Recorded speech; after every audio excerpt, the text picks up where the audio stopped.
Meet our guide to US stock prices in 2018. Not very talkative, I grant you, but packed with information nonetheless. It's one of the digital big boards on the trading floor of the New York Stock Exchange. Take a look at the big board, and on the right-hand side, in red, you see VIX. That's the volatility index, or the fear index. And there's been a lot of fear in 2018. Broker Peter Tuchman, who, unlike the big board, is very talkative, explains why. Three most important, and I think the first one to rattle the market, were the problems with China trade, China tariffs, and the sort of incoherent policy coming out of Washington. Next, we've seen recently the possibility of a global slowdown, which is sort of a little bit out of my wheelhouse, but it's clearly something the market is paying attention to. And then I think the most important thing is interest rates. Historically, interest rate raises have been one of the biggest things to affect the market on a quarterly basis, so it's something we have to keep our eye on. There have been some extraordinary gyrations in US stock values this year. Swings of 500 points or more from red to green and back again, or the other way around, have been common. In the closing weeks of 2018, it was said you'd have to go back to 1931, 87 years, to find a worse December for the S&P 500. At some point in the year, almost every sector has been beaten up, from the banks to the retailers to the healthcare to the transports to the housing. But there is one sector that the big board is telling us was particularly badly hit with the volatility of 2018, and that is the FANGs, the big tech stocks that only a year ago were rising so fast. Santosh Rao monitors FANG stocks, Facebook, Apple, Amazon, Netflix and Google, for a living. He says they're on track to end the year far lower than they began. So FANG stocks are highly volatile, and this is a highly volatile market. So it's very logical that they pull back. And besides that, they have some company-specific issues. Facebook has some privacy issues. Apple has some iPhone issues. Of course, nothing takes away from the fact that three giant US companies briefly hit $1 trillion in value this year. Apple, Amazon and Microsoft all had market cap valuations bigger than some small countries in 2018. So what may happen in 2019? Peter Tuchman, who's worked at the New York Stock Exchange for over 30 years, says too many unknowns make predictions tough, especially regarding the Trump White House. So what's going to happen next year? Well, so is this administration done? Are we going to continue the indictments and the attack on what's going on there? And how is that going to affect the markets? That's an unknown. That's a wild card, right? I think our economy, is it going to slow down? I don't kind of get a sense of that. Are they going to pause on the interest rate raises as aggressively as they've been? Probably. What's going to happen with China? I think that will work itself out as long as we don't keep pressing on the gas and the brake at the same time with our policy decisions. Whatever happens in 2019, it'll be reflected by the numbers in green or red high on the wall of the trading floor. The DRC is Africa's biggest copper producer and is rich in minerals, but the vast majority of its population is poor. Corruption is widespread. The minerals have also been a source of conflict for decades, which has scared away investors. But President Joseph Kabila says his government has accomplished most of the promises it made in 2001. Second item on our agenda or plan of action was that we wanted to achieve economic stability, monetary stability. Did we achieve or have we achieved that? The answer is yes. Our economy is stable. But a former World Bank official who's running for the DRC's top job disagrees. With my Marshall Plan for the reconstruction of the Congo, people can see that there is hope. We can change the things to create opportunities, employment for everybody, and accelerate industrialization. The DRC has only had 4 presidents since it gained independence from Belgium in 1960. Its population of 80 million people is scattered across the country with poor infrastructure, which is an issue many voters would like to change. 21 candidates are vying to replace President Joseph Kabila. A political analyst in Kinshasa believes whoever wins must tackle corruption.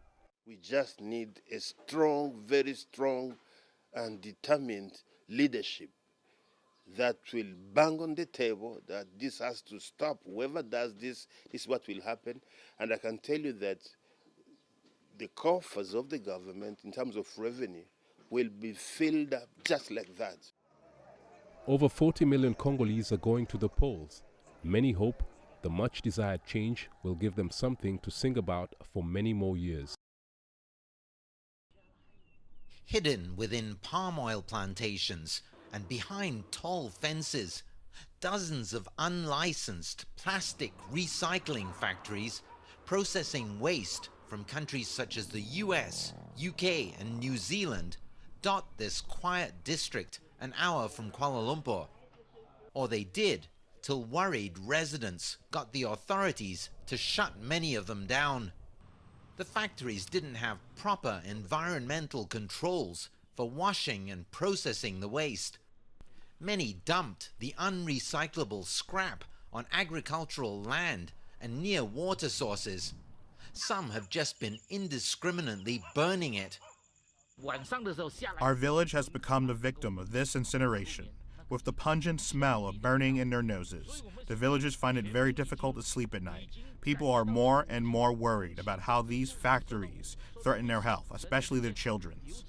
As the authorities crack down on illegal factories in one area, indications are that many are just upping and moving to new areas that are under less scrutiny.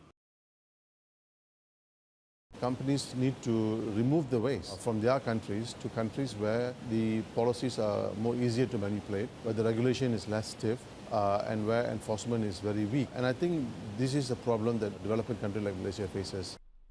Drones enabled the people of this district to document the extent of the problem and pressure the authorities to act.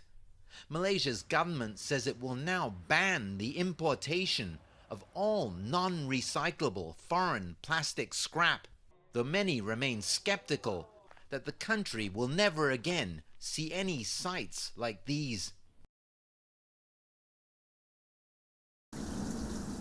There's a saying that the best way to someone's heart is through their stomach. Manhattan's Chinatown boasts roughly 300 places to eat, making it a key part of New York's iconic food scene. It's much more than just about food. It's about a communal sharing experience, and no better place than Chinatown and Chinese food, because we sit on a circular table and we share. We don't just say you order one plate and that's yours only. Manhattan's Chinatown began in the 1870s, but a century later grew into America's biggest Chinese community, thanks to relaxed immigration laws. Demographics are ever changing, but there's a large Fukienese community and a Cantonese presence that dates back over 50 years. 15 kilometres east, Flushing in the borough of Queens has seen a steady influx of people arrive from Chinese mainland. According to the 2010 census, 70% of the area's population is Asian, and some now call it the Chinese Manhattan. Manhattan, China keep decreasing, starting from 9/11.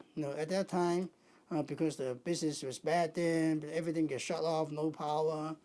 So a lot of people say, oh, why don't we might as well move to Flushing. 20 kilometres to the southwest is Brooklyn Sunset Park, home to a community that began to grow in the 1980s. Eighth Avenue was almost totally empty, so it offered a lot of affordability of the storefront for the mom and pop store and for the new immigrant trying to find a new home. 3 Chinatowns, all unique, but with a shared characteristic, providing an escape for those craving a taste of China.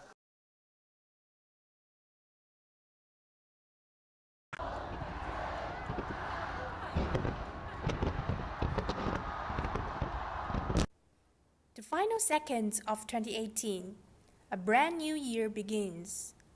The air of festivity was everywhere as revelers across the world ran in the new year. The first words they all want to shout: Happy New Year!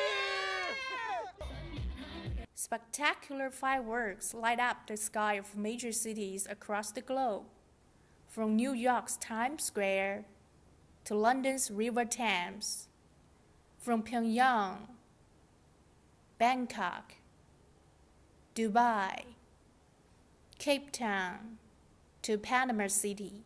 Sparkling fireworks are the most expressive symbols of waving goodbye to the old year and saying hello to the new year.